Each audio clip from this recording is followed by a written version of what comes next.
ரொம்ப conditions very tough for bowlers. அதை ஒத்துட்டே ஆகணும்.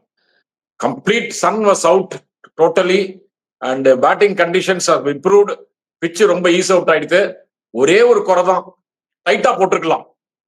எந்த பவுலருமே இன்க்ளூடிங் பூம்ரா ஒருத்தர் தான் ஓரளவுக்கு டைட்டா போட்டாரு. அவரு வந்து பெனிட்ரேட்டிவா இல்ல. பூம்ரா ஸ்டாண்டர்டுக்கு அவர் போலிங் ஃபர்ஸ்ட் ஸ்பெல்லு ரொம்ப நல்லா போடல அவரு. இன்ஃபேக்ட் நிறைய பேர் லெக் சைட் நீங்க பாத்தீங்கன்னா 3 பவுலர்ஸுமே லெக் சைட்ல ரன் லீக் பண்ணாங்க.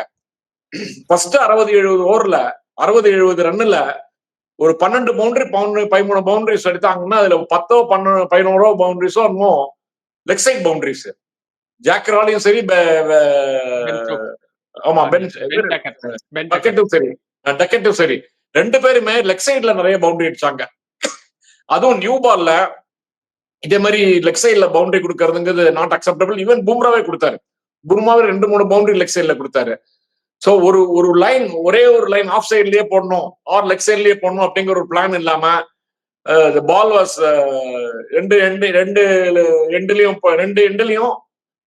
ஆஃப் சைடு லெக் சைடு மாத்தி மாத்தி போட்டு ரன்னை லீக் பண்ணி ஒரு ப்ரெஷரே இல்லாம ரொம்ப நேரம் அப்படிதான் ஆடினாங்க. அதுதான் ரொம்ப வருத்தத்துக்குரிய விஷயம்.